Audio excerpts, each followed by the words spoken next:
What's up, everybody? Welcome back to another episode of Bucco Territory, presented to you by the Foul Territory Network. I am Noah Hiles, your host.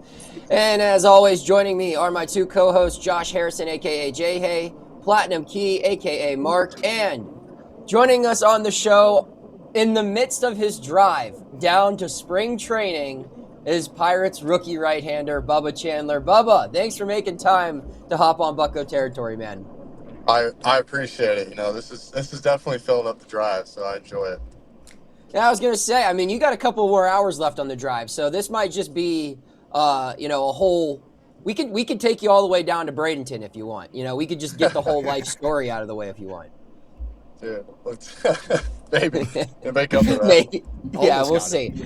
Yeah, all right. So the way we do it is always we start it with Mark, then me, and then Josh rounds it out with questions. I'll throw it to Mark right now. Let's get right into it. What do you got for him, Mark? Perfect. Thank you so much for hopping on, Bubba. Speaking for all Pirates fans here, when I'm saying we are so excited to watch you shove this year.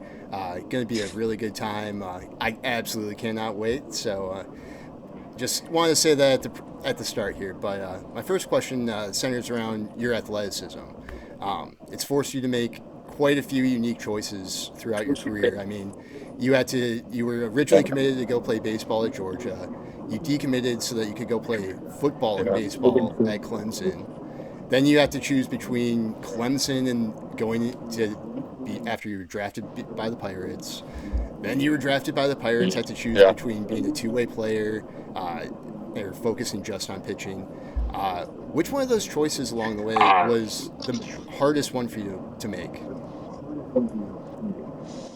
I'll tell you the easiest one first was putting the bat down. Josh, I don't know how you did it, dude. Hitting sucks. It's terrible, bro.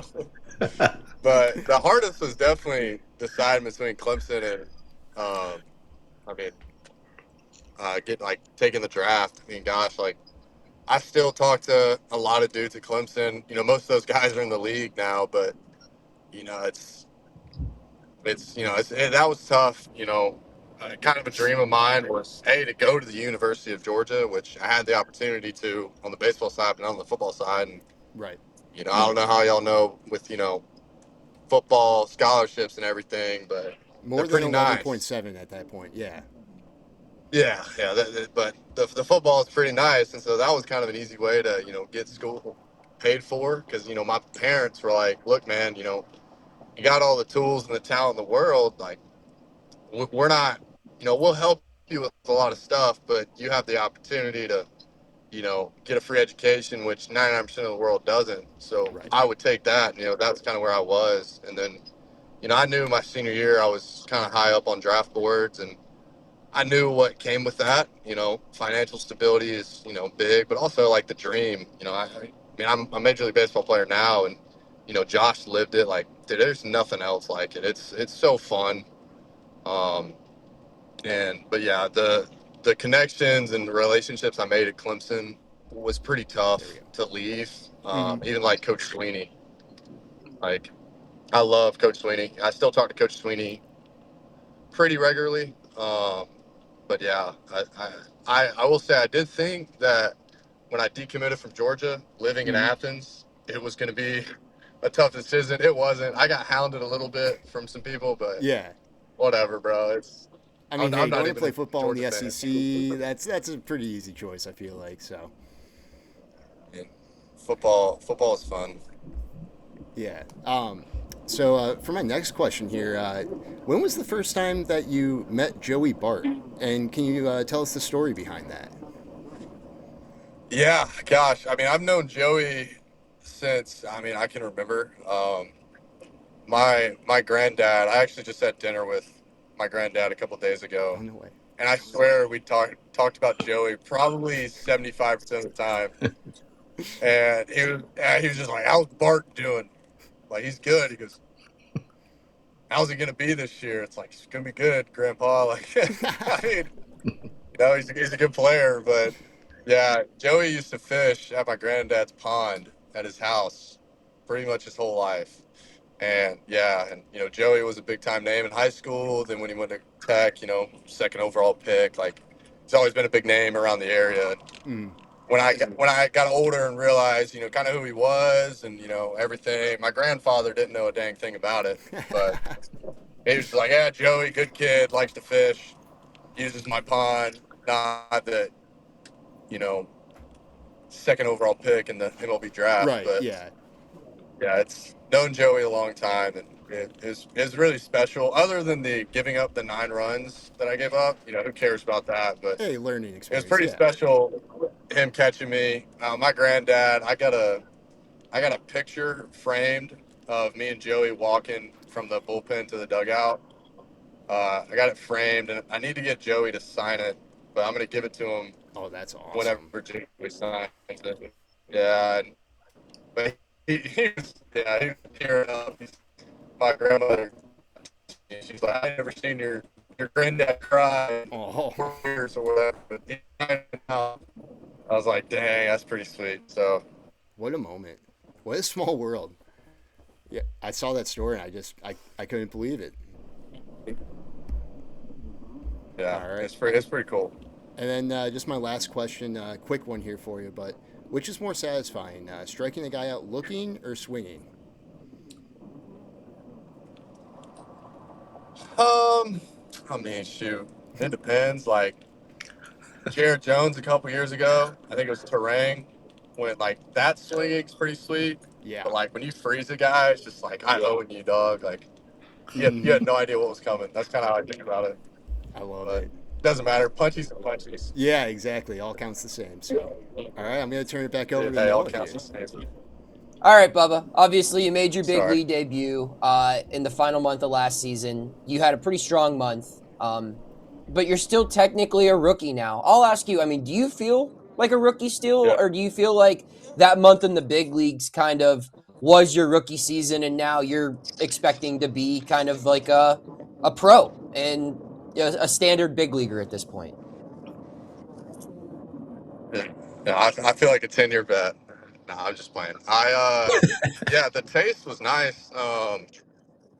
Like, I mean, I don't know. It's kind of tough to explain. I felt ready, like when I got up there. I don't know if I felt ready or I was just, kind of pissed off, to be honest. But I felt ready, and it also helps too, like getting the opportunity to get invited to big league camp before you're in the big leagues.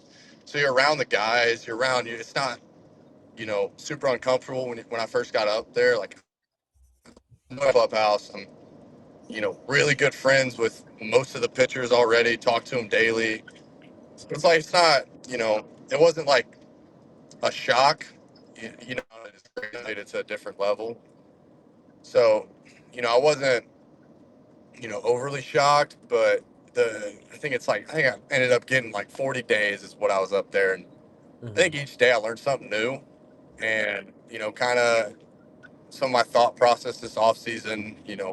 Those 40 days helped, and they're gonna help this year. And yeah, yeah, I don't know. I'd say like still a rookie. Like I feel I'm a lot more prepared.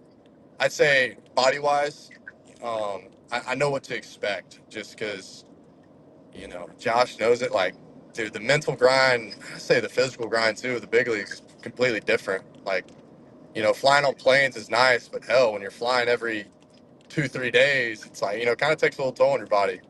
Yep. And yeah, that's, you know, got, I feel like I'm pretty dialed in, got some help this off season to, you know, set my day-to-day stuff of, what I need to eat, what I need to drink, what I need to do when I'm on the plane, what I need to do when I get off the plane.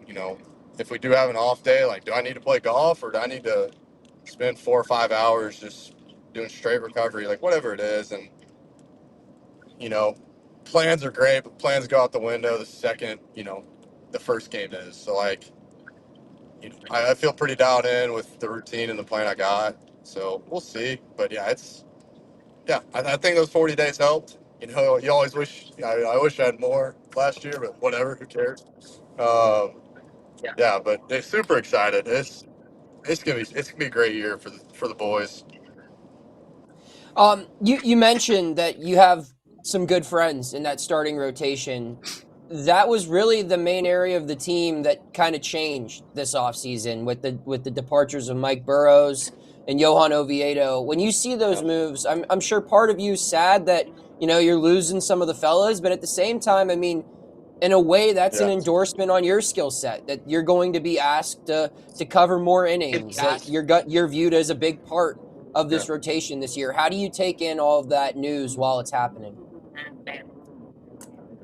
Yeah, I mean, Mike and Ovi were, I mean, it sucks to see him go. Like those are two good teammates. They're two good people.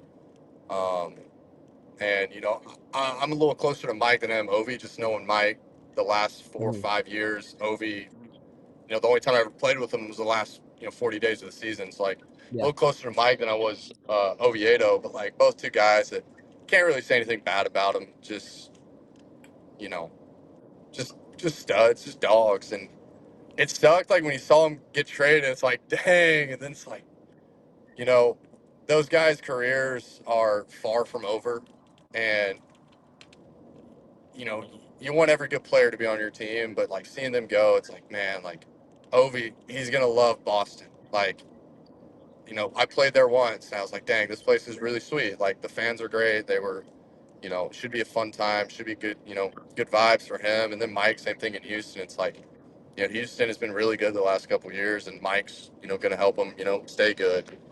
And the pieces we got in return for those two guys are unbelievable, and they're going to help. And I think kind of all the moves Ben and the front office made this offseason, can't complain about them. They're all the guys we got are going to help us, and that's all you can ask. And yeah, it's sad to see those boys go, but excited to see what they do. Like it's always for them, it's and Josh, you play for multiple teams. Like it's fun to sometimes get a fresh start, and I'm glad that they have an opportunity somewhere else, because that's really, really good for them. And I wish they were still with us, because those are my boys. But yeah, kind of like you said, if I'm in the plan, like I hope that's the plan is, I want to throw, the most innings in the big leagues. And, that's, it starts with like getting the opportunities, and I hope I get the opportunities. So. Awesome. I got one final question for you. You went, I don't even know if you saw the edit of it, but there was a viral TikTok where you were doing an on-field interview with Bucco Banter, and they asked you Jordan or LeBron, and you said Larry Bird. I want to ask for a little bit more context behind that answer. Do you really think he's better than both of those guys? I mean, I think about it this way. Michael Jordan, LeBron James, I mean, two staples of just athletics, just two athletic specimens. Two guys you can argue all day, like who's better, who's the best, who's the second best. I really don't care. I'm gonna be honest. I like Aaron Rodgers, good example with football. I modeled my entire game after Aaron Rodgers on the football That's field. fair. My guy. Like love A-Rod, hope to meet him one day. But like everything I did on the football field, I watched tape with Aaron Rodgers. And on the basketball court, look, man, I broke my elbow. I couldn't shoot. That was my excuse, that I couldn't shoot. I couldn't shoot in general, but I did break my elbow, so I couldn't extend. But Larry Bird could shoot. But everything else Larry Bird did, just gritty as hell, just got nasty, talked a lot of crap. Like that was me. Like I was a good basketball player, but I'd elbow you in the face before I'd let you get a rebound over me. And So that's you were kind of how Matthew Larry Bird. Dellavedova. You were Deli.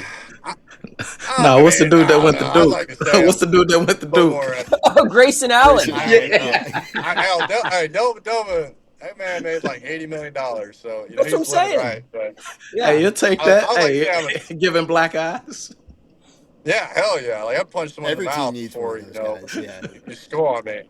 That's kind of like watching videos of Larry Bird. It was like he doesn't give a crap about you. And that's kind of how I had to play, just because of the ability on a basketball court. But no, I play a lot of 2K too, Okay. and shit, Larry Bird. I made a Larry Bird build, and I like it. I I don't love know. it. That was just kind of, I don't know why I was thinking about Larry Bird in that moment, but I don't know. I mean, I think MJ's better, but whatever. Okay. I would argue that Bird has probably the most similar game to LeBron. Is just LeBron's just a better athlete, like plays that type of game better, like skill set, Yeah. passing wise. I mean, Bird was probably a better defender. But this is a baseball show. We have two Major League Baseball players on it, and I'm gonna let them interview each other now. Josh, take it over. Appreciate it, Noah. Appreciate it, Mark. Bubba, welcome to the show. What's up? As I sit here and see you driving the spring training, man, it all comes back. It's so surreal. As I hear you talking about you debuted last year, 40 days. You got the luxury of being in big league camp. I didn't have the luxury of being in big league camp before I got called up. But as you heading down to spring training, and as we've talked about, guys being traded and possibility of, more dependency on you. With this spring coming up, how do you feel your preparation for the upcoming season is going to change? Where last year, you're knocking on the door, wanting to prove yourself. Not that you're not always trying to prove yourself, but to be Yeah. looked at as one of the guys coming out of the rotation. What are you hoping to gain or get ready for this spring, which is way different than last year? Not that you're not always getting ready, but the mindset is a little different. Yeah, just just try to be better, and what I did last year, changed a little bit, like coming into camp, and not like I told you a little earlier, like I came into camp last year, wanting to make the team, and kind of just rushing myself a little too much, which I think maybe hurt me a little bit middle of the year of usually you get tired at the end of the year, and I got tired kind of in the middle of it just because I was so ready to go and rushed up into spring training, trying to make the team, and it didn't happen. And you know, I think this year, like I said, I'm not saying that I made the team, but I take it a little slower than I did last year, and know that hell, I want to throw close to 200 innings this year, and I want to be pitching in November next year in the World Series, and that's a long time from now, and that's a lot of innings in between. And yeah, that's just kind of the mindset this whole offseason, and that's what it's been is, how can I still be throwing 100 miles an hour on October 30th, 2026? And, that's kind of, it starts, the first day of the offseason, and it really starts now, heading into camp. Yeah, definitely a nice little switch up. As I said, from spring training last year, where you said you were pretty much guns blazing coming out, to where not that you won't come into this spring training ready to go, but you said you're working towards a different goal, which it's always cool to see how year to year things change, and especially with I don't even want to say what you expect of yourself, because people can expect whatever, but I know listening to you talk, just your background, there are certain things that you expect of yourself. And that's pretty cool to see, just to hear you talk about how you're excited for what's to come this year. And listen to you, I think we got something in common. Beside the point that we both pitch for the Pirates, it's going to be more about pitching for the Pirates. Did I see that your first career appearance was that like a 4 inning save in Colorado? Did I read that correct? 4 inning save at home. Oh, Yeah. 4 inning save at home. Oh, Yeah. That against was the a 4 inning Rockies. save at home. Yeah. Oh yeah, Yeah. okay, against Against the Colorado. Rockies. Yeah.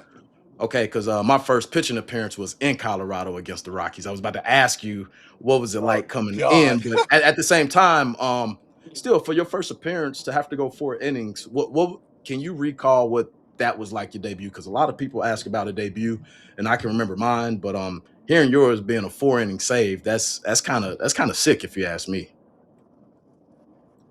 Yeah. Pretty cool. Of course I wanted to start the game, right? Like, I'm a starter. I came out of the bullpen all year. But again, like, I'm not going to complain about an opportunity. And, looking back on it, I'm very glad that, whoever made that decision to, let me come out of the bullpen, not only on my debut, but against the Cardinals, my next game, and then against LA, my third game. I think it really prepared me to finish strong. Like,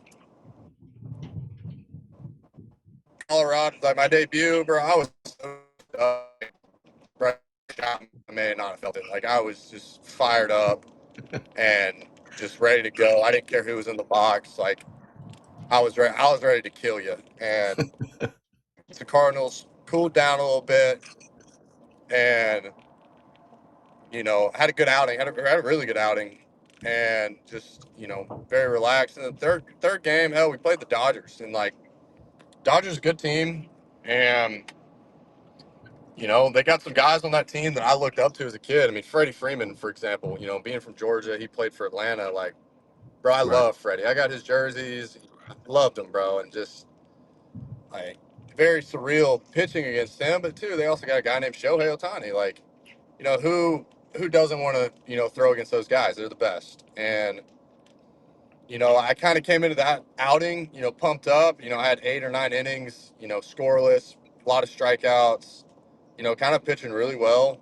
And I came into the outing like, all right, this isn't going to be anything different. Like, who cares about the names on the back of their jerseys? Like, they're just dudes. Like, go out there and execute. And the first guy I faced is Miguel Rojas. I mean, dude's played forever in the big leagues. Like, great player. Big leaguer. Get him Yep. out. And I'm Hammer. like, all right, like, we're good. We're like, I got my feet wet, in this game. Like, we got Shohei coming up next. Let's blow his doors. Like, he can't hit me. Like, there's no chance this guy can hit me. He ended up hitting me pretty far, pretty hard. Whatever, who cares?